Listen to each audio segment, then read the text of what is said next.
First question, the term court under BSA does not include. ఇక్కడ క్వెషన్‌లో మనకి negative ఇచ్చాడు. ఈడ ఆప్షన్స్ ఇచ్చాడు. దీనికి డెఫినిషన్ గనక మనం సెక్షన్ 2లోకెళ్ళాలి. 2లో కోర్ట్‌కెళ్తే ఇంక్లూడ్స్ జడ్జ్ అని అయినా అది కోర్టేను, మ్యాజిస్ట్రేట్ అని అయినా కోర్టేను, ఆర్బిట్రేటర్ కాదు. ఎక్సెప్ట్ ఆర్బిట్రేటర్ కోర్ట్ కాదు.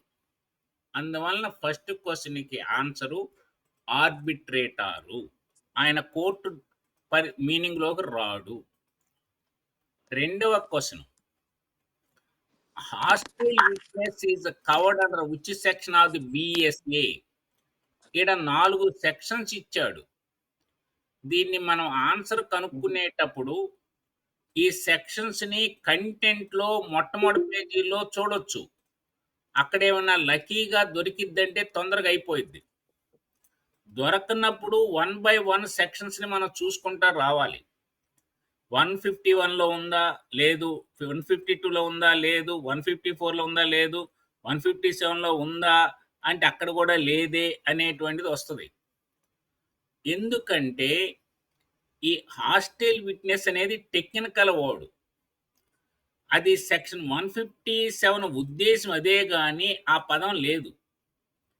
కాతే మిగతా సెక్షన్స్‌లో లేదు కానీ ఇక్కడ ఇది వస్తుంది. కనుక సొంత లాయరే తన విట్నెస్ ఎదురు తిరిగినప్పుడు చేయొచ్చనే మీనింగ్ వస్తుంది గానీ, ఇక్కడ వాడిన హాస్టల్ విట్నెస్ అనే పదం మాత్రం ఏ సెక్షన్స్‌లో రాదు. ఈ 4లో 157లో వస్తుంది. ఇప్పుడు మీరిన్నారు గనక దీని మీద బేస్ అయ్యి రేపు ఇదే బిట్ ఇస్తే మీరు రాయటానికి అవకాశం ఉందో లేదో మీరు డిసైడ్ కావాలి. ఇదే బిట్ ఇచ్చినట్టయితే. తర్వాత ఇక్కడ ఆన్సరు డి. మూడో క్వెషను, ఇక్కడ సెక్షన్ ఇచ్చాడు, అడ్రస్సు, యాక్ట్ ఇచ్చాడు. మనము ఈ ఈ మ్యాటర్స్ కంటెంట్స్‌లో ఉండదు గనక మనం బుక్‌లో డైరెక్ట్‌గా సెక్షన్ 15లోకెళ్తే అప్పుడు అడ్మిషన్ అనగానే అదొచ్చేతలికేంది కంపల్సరీగా must be writing, must be oral. అంటే అది స్టేట్మెంటు రైటింగ్, డాక్యుమెంటరీ అంటేనే రైటింగ్. ఓరల్ బోత్ 2 ఉండాలి. ఈడ రైటింగ్ అనే పదం లేదని ఇదవ్వకూడదు. డాక్యుమెంట్ అంటేనే రైటింగ్ అని అర్థం.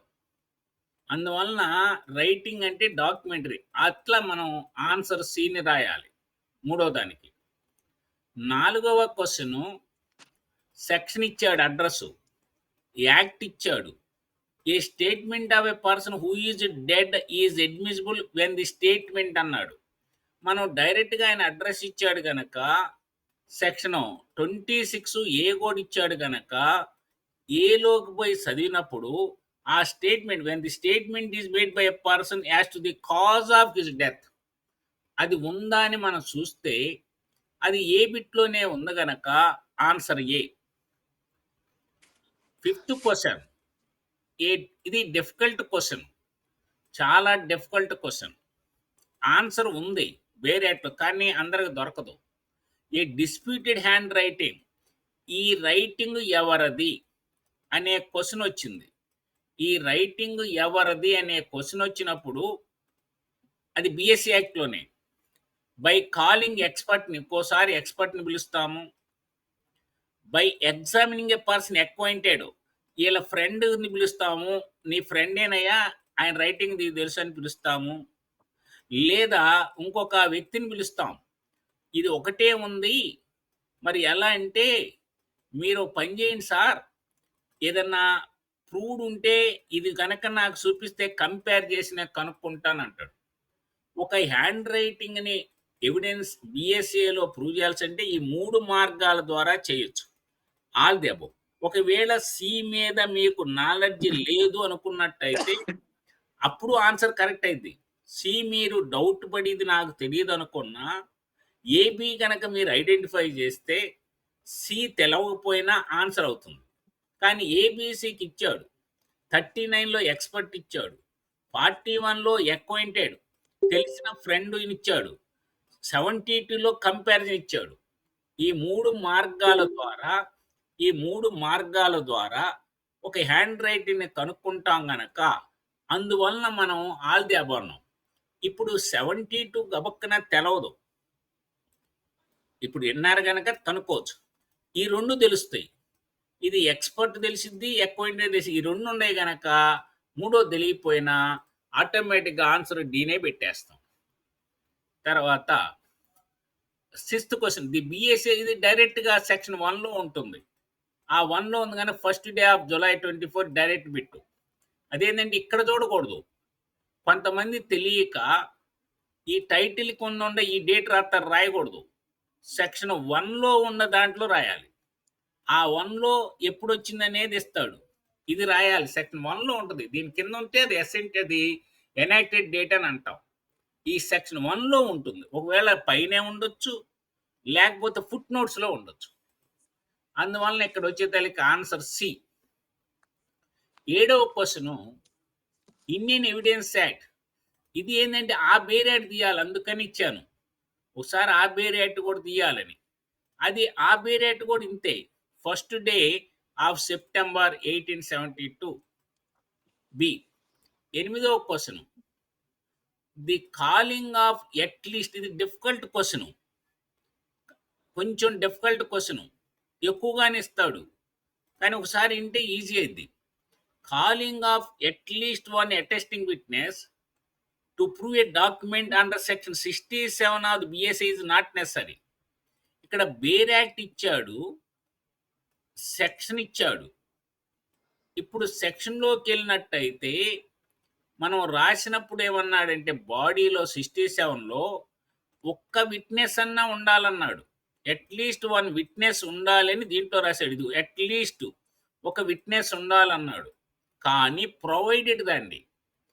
ఈ ప్రొవైడ్ అనే మాటలో ఏమన్నాడంటే it shall not be necessary to call an attesting witness in proof of execution of any document.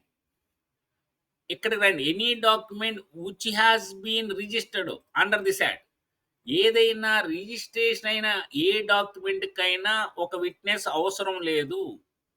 కానీ ఆ document not being a will, అది విల్ అయి ఉండకూడదు. అది విల్ అయితే ఈ ప్రొవిజన్ అప్లై కాదు. ఈ ప్రొవిజన్ అప్లై కాకపోతే పై భాగం అప్లై అయ్యిద్ది ఒక విట్నెస్. ఇది వీలునామా అయితే అది రిజిస్ట్రేషన్ చేయించుకున్నా ఇక్కడ ఇద్దరు విట్నెస్‌లో ఒక అతను వచ్చి ఈ ఎగ్జిక్యూషన్ ప్రూవ్ చేయాలి. అది ఒక్క వీలునామాకే కంపల్సరీ. మిగతా దానికి అక్కరలేదు. అందువలన అది మనకి అది ఇచ్చినప్పుడు రాసాం. When the document other than the will is registered under the act అయినప్పుడు అక్కరలేదు. కనుక one attesting witness document not necessary. అదే గనక విల్ అయితే అవసరం అవుతుంది. అది 8A. 9వ question presumption as to genuineness. మనకి బిఎన్ఎస్ఏలో యాక్ట్ ఇచ్చాడు, సెక్షన్ ఇచ్చాడు. మనం సెక్షన్‌కి వచ్చాము, యాక్ట్ తెలుసు కనుక. ఇది ఎప్పుడు కూడా షల్ అని ఉంటే మ్యాండేటరీ. మే అనే వర్డ్ గనక ఉన్నట్టయితే డిస్క్రిషనరీ. ఇది ఎక్కువగా వస్తుంది ఎవిడెన్స్ యాక్ట్ లేదా బిఎస్ఏలో. మే ఉంటే డిస్క్రిషనరీ, షల్ ఉంటే మ్యాండేటరీ. అది దొరకదు ఎతికితే. దాని అర్థాన్ని మనం కొంత కనుక్కోవాలి నాలెడ్జ్ మీద. 10వ క్వెషను బిఎస్ఏ యాక్ట్ అప్లైస్. ఈ అప్లికేషన్ అనేది మీరు సెక్షన్ 1లో ఏముంటుందంటే టైటిలు, కమెన్స్‌మెంటు, ఎక్స్‌టెంట్‌లోనే అది అప్లికబిలిటీ వస్తది. అలా మీరు బిఎస్ఏ యాక్ట్‌లో సెక్షన్ 1కెళ్ళి సబ్ సెక్షన్ 1 నుండి it extension whole of India applies all judicial proceedings in the court. అందువలన మనం ఇక్కడికెళితే 10వ క్వెషన్ ఆన్సర్ తెలిసింది సి. 11వ question how many witnesses are required in any case to prove the fact అంటే ఇక్కడ మనకి ప్రాబ్లం ఏందంటే యాక్ట్ ఇవ్వలా ఆయన. అది బిఎస్ఏనా ఇండియన్ ఎవిడెన్స్ యాక్టా ఇవ్వలా. ఇవ్వనప్పుడు మనం ఏందంటే బిఎస్ఏకి వెళ్తాం. ఒకవేళ బీఎస్సీకి వెళ్ళకుండా ఎవరన్నా ఒక క్యాండిడేట్ ఇండియన్ ఎవిడెన్స్ యాక్ట్కి వెళ్ళినా ఏం అవదు. సెక్షన్ నంబరే కానీ మారేది, ఆన్సర్ మారదు. అది ఏ యాక్ట్ తీసినా సెక్షన్ మార్పుగానే ఆన్సర్ ఏమొస్తుందంటే no particular number has been specified. కనుక ఇక్కడ ఈ బీఎస్సీ అయితే 139 వస్తుంది, అది అది ఎవిడెన్స్ యాక్ట్ అయితే 134. సెక్షన్ నంబరే కానీ మిగతాదంతా ఒకటే. డి. 12వ question, section 92 of BSA applies non testamentary document అంటే అదర్ దాన్ విల్ అని, టెస్టామెంటరీ అంటే విల్ అని. బోత్ టెస్టామెంటరీ విల్స్కి అప్లై అవుతుంది ఈ సెక్షను, తర్వాత విల్లు కాని దానికి కూడా అప్లై అవుతుంది అన్నాం. అక్కడ ఈ ఆప్షన్స్ ఇచ్చాడు. ఆయనే అడ్రస్ ఇచ్చాడు 92, బేర్ యాక్ట్ ఇచ్చాడు. 92లో చదివినప్పుడు ఎనీ డాక్యుమెంట్ అన్నాడు. ఎనీ అనేది డాక్యుమెంట్ అనేది నౌను, ఎనీ అనేది యాడ్జెక్టివ్, ఎనీ డాక్యుమెంట్ ఏ డాక్యుమెంట్ అయినా దాని అర్థం అది. అందువలన ఇది టెస్టామెంటరీ అయినా వస్తుంది, నాన్ టెస్టామెంటరీ అయినా వస్తుంది సెక్షన్ ప్రకారము, అది దాని అర్థం. సి. 13వ question, section 95 of the BSA prohibits admission of the oral evidence in respect of the written document for the purpose of. Address ఇచ్చాడు, యాక్ట్ ఇచ్చాడు, మనం యాక్ట్లోకి వచ్చాము. ఇక్కడికి వచ్చే తలికి ఏంటంటే prohibit the admission of oral evidence, exclusion of oral evidence. దేనికి? For the purpose of contradicting the terms, varying the terms, adding the terms. ఈ మూడు ఉన్నాయి గనక all the above. D. 14th question, a confession made to police officer is inadmissible. ఇక్కడ మనకి వేరే act ఏదని అక్కడ చెప్పకపోయినా క్వశ్చన్లో ఆప్షన్లో చెప్పాడు. ఆప్షన్లో అడ్రస్ ఇచ్చాడు, సెక్షన్స్ ఇచ్చాడు, ఒకటి ఇవ్వకుండా 3 ఇచ్చాడని ఎతకాలి. అలా ఎతికినప్పుడు ఫస్ట్ సెక్షన్లోనే మనకి దొరికేసింది ఆన్సర్. అందువలన ఆన్సర్ ఏ డైరెక్ట్. ఇది మనం ఒక్కోసారి లోనికి వెళ్ళకుండా కూడా దొరుకుతుంది. కాకపోతే 1 ఇచ్చినప్పుడు లోనికి వెళ్ళాలి. ఒట్టి సెక్షన్ అయితే కంటెంట్స్లో చూసుకోవచ్చు, లేదా లోనికి వెళ్ళినా దొరికిపోయింది. ఏ. 15వ question, the contents of documents may be proved under section 56. ఇది సెక్షన్ ఇచ్చేశాడు, యాక్ట్ ఇచ్చేశాడు, సెక్షన్లో పోయాము. ఇక్కడ క్వశ్చన్ అదే ఉంది, contents of documents may be proved either primary evidence or secondary evidence. డైరెక్ట్గా సి. 16వ question, under the BSA patent ambiguity is. అంటే అర్థం ఏంటంటే ఒక కాంట్రాక్ట్ రాసుకున్నారు, దాంట్లో వర్డ్స్ రాశారు, అది స్పష్టంగా తప్పు ఉంది. ఆ తప్పు ఏంటంటే పేటెంట్ అంటే ఆయన A by deed sells his horse for 1 lakh or 2 lakhs. ఆ 1 lakh or 2 lakhs చూసేదానికే డాక్యుమెంటు తప్పు ఉంది కనుక పేటెంట్ అంటే పైకి కనపడటం, యాంబిగ్యూటీ అంటే అస్పష్టత, తప్పు. దీనిని డాక్యుమెంట్ చెల్లదు, క్యూర్ చేయడానికి లేదు, ఇన్క్యూరబుల్, నాట్ క్యూరబుల్. ఈ పదము ఇండైరెక్ట్గా సెక్షన్ 96లో వస్తుంది. ఇక్కడ సెక్షన్ ఇవ్వలేదు, యాక్ట్ ఇచ్చాడు. ఆ యాక్ట్ ప్రకారం మనం సెక్షన్ 96 కనుక్కోవాలి. 96కి వెళ్ళినా ఇండైరెక్ట్గా ఇచ్చాడు. ఈ నాట్ అంటే నాట్ క్యూరబుల్ అన్నా ఇన్క్యూరబుల్ అన్నా అర్థం ఒకటే. అలా డైరెక్ట్గా ఈ పదం దొరకదు. ఆ యొక్క డిఫెక్ట్ రెక్టిఫై చేయడానికి లేదన్నాడు కనుక ఇది, దీన్ని బట్టి ఇది కనుక మీరు క్యాచ్ చేయగలిగితే answer A. 17th question, A wishes to prove dying declaration given by B applying section 107 of the BSA.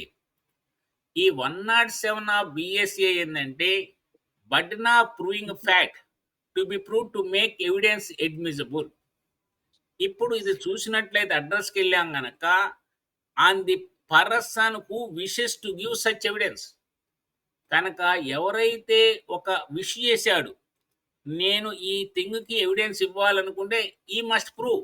ఆయన చనిపోయాడని నేను చెప్తాను, కోర్ట్ నమ్మితే బాగుండనుకుంటే ఆయన మీద ఉంటుంది. ఆయన ఏమనుకున్నాడు బీస్ డెత్ అని. ఇక్కడ చూడండి ఏ విషెస్ అన్నాం. ఈ విషెస్ అన్నాడు గనక సెక్షన్ 106లో అదే పదం రాశాడు. అందువల్ల ఆన్సర్ బి. ఇక్కడ 1% అంటే ఏ. విషెస్ గనక ఆయనే ఎవిడెన్స్ ఇవ్వాలి. తర్వాత 18 నాలెడ్జ్ దొరకదు. ఇది నాలెడ్జ్ బేస్డ్ బిట్ గనక మన బేర్ యాక్ట్‌లో దొరకదు. ఇది ఇలాది నాలెడ్జ్ వదిలేసుకోవాలి. లేకపోతే మనం చేయగలిగేది లేదు. దీనికేందంటే లా ఆఫ్ ఎవిడెన్స్ అంటే నేరం ప్లేస్ గాదు. నువ్వేసిన కోర్ట్ ఎక్కడ? ఇండియాలో కోర్ట్‌లో ఏశావు. ఈ ఫోరం ఇండియన్ కోర్ట్‌లో ఏస్తే ఇండియన్ ఎవిడెన్స్ యాక్ట్ ఇప్పుడు బీఎస్ఏ అప్లై అవుతుంది. ఇది నాలెడ్జ్ బేస్డ్ గనక మనం బేర్ యాక్ట్ ఎత్తితే దొరకదు. 19 a confession made while in police custody is admissible. Section ఇచ్చాడు అడ్రస్. అడ్రస్ ఇచ్చాడు గనక ఇక్కడ కూడా ఇచ్చేశాడు. In the presence of the magistrate. డైరెక్ట్‌గా ఇచ్చాడు గనక C. 20 which one of the following is correctly matched. ఈ సెక్షన్‌కి ఇది కాదు నేరం. దీనికి ఇది కాదు సెక్షను. దీనికి ఇది కాదు. కానీ బర్డెన్ ఆఫ్ ప్రూఫ్‌కి మాత్రం 104 ఈ ఒక్క మ్యాచింగే కరెక్ట్. దీనికి ఈ సెక్షను. ఈ సెక్షన్‌కి అది కాదు. దానికి ఈ సెక్షన్ కాదు. ఈ సెక్షన్‌కి ఇది కాదు. దీనికి ఈ సెక్షన్ కాదు. దీనికి ఈ సెక్షన్ కాదు. ఈ సెక్షన్‌కి ఇది కాదు. ఇవి 3 మ్యాచ్ గాల ఒకటే మ్యాచ్ అయింది. అది ఏ. అది వచ్చి B. 20 B. 21 examination of witness by the party who calls him shall be called. ఇది మనకి బేర్ యాక్ట్ అనేది ఏది చూసినా ఒకటే సెక్షన్ మార్పు. No problem. ఈ క్వశ్చన్‌లో పాత యాక్ట్ చూసినా, కొత్తది చూసినా ప్రాబ్లం లేదు. మనకి ఆ యాక్ట్ చూసాం. మీరు సెక్షను కంటెంట్స్‌లో పోతే మీకు సెక్షన్ నంబర్ ఈజీగా దొరికిద్ది. మీరు ఇది ఎగ్జామినేషన్ షీట్ అనేది మీరు మొదట్లో కంటెంట్స్‌కెళ్ళినట్లయితే ఈజీగా దొరుకుతుంది. ఆ కంటెంట్స్‌లోకెళ్ళినప్పుడు మీరు ఈ సెక్షన్ 102, 142 పెడతాం. ఎగ్జామినేషన్ చీఫ్ అని చెప్పేసి మనం అంటాం. అప్పుడు బి. 22 ఇది ఎస్టాపిల్. ఎందుకంటే the principle which prevents and precludes అంటే prevents the person from denying some statement previously made by his own. ఈ 4లో మనం చూసినప్పుడు ఎస్టాపిల్ అనేది ఏ సెక్షనో మనం కంటెంట్స్‌లోకెళ్ళాలి. బేర్ యాక్ట్‌లో మొట్టమొదటి పేజీలోకి వెళ్ళినట్టయితే ఆ కంటెంట్స్‌లో 121లో ఎస్టాపిల్ అనే ఉంది. ఆ సెక్షన్‌ని మన కంటెంట్స్ ద్వారా పట్టుకొని బాడీ చదివితే ఆయన ఒకసారి ట్రూ అన్నప్పుడు మళ్ళా డెనై చేయకూడదు. ప్రీవియస్‌లో ట్రూ అన్నాడు. మరలా కాదని చెప్పటానికి లేదు. అందువలన దీనికి ఎస్టాపిల్ ఏ. తర్వాత 23 under the BSA facts of which the court will take judicial notice. ఇది కూడా మనకి సెక్షన్ తెలియలేదు గనక కంటెంట్స్‌కెళ్ళి చూస్తే సెక్షన్ 50లో అదే పదం ఉంది. Facts which need not be proved అనే దానికి మనం చూస్తాం. ఇక్కడికొచ్చేసరికి facts actually noticeable need not be proved. Facts actually judicial noticeable need not be proved అని చెప్పేసి మనం అన్నాం. ఆ తర్వాత who said witnesses are eyes of justice. ఇది నాలెడ్జేనండి. ఇది నాలెడ్జ్ బేస్డే. అది మనం బేర్ యాక్ట్‌లో దొరకదు. అది బి అని చెప్పేసి అన్నాం. సెక్షన్ 25 పాత యాక్ట్ ఇచ్చాం. మీరు ఇది కన్‌ఫ్యూజ్ చేయటానికి ఇచ్చా. ఇది కొత్త యాక్ట్‌లో ఉంది. కొత్త యాక్ట్ అయితే ఇది ఆన్సరు. పాత యాక్ట్ అయితే ఇది ఆన్సరు. అందుకని కావాలని నేనిచ్చాను. కొత్త యాక్ట్‌లో ఇది ఆన్సర్ కరెక్టు. పాత యాక్ట్ ఇది. ఎవరైనా కొత్త యాక్ట్ చూసి గనక పెట్టారా పొరపాటుని ఈ యాక్ట్ చూసి పెట్టాలి. ఈ 2 ఉండయి. కొత్త యాక్ట్ అయితే ఇది కరెక్ట్ ఆన్సరు. పాత యాక్ట్ అయితే ఇది. ఈ ఓరల్ ఎవిడెన్స్‌ని ఎలా మనం చూస్తామంటే, మనం డెఫినిషన్‌లో పోయినప్పుడు ఎవిడెన్స్ యాక్ట్‌లో సెక్షన్ 3లో ఉంది. అదే బీఎస్ఏలో సెక్షన్ 2లో ఉంది. ఫస్ట్‌ది బీఎస్ఏ ప్రకారం కరెక్టు. అదే ఎవిడెన్స్ యాక్ట్ ప్రకారం రెండోది కరెక్టు. ఇప్పుడు ఎవిడెన్స్ యాక్ట్ అడిగాడు గనక రెండోది. ఇలా మనము ఆ విధంగా మన బేర్ యాక్ట్‌ని ఐడెంటిఫై జేయాలి. సెక్షన్ ఐడెంటిఫై జేయాలి. మనం చదవాల్సిన అవసరం వస్తుంది.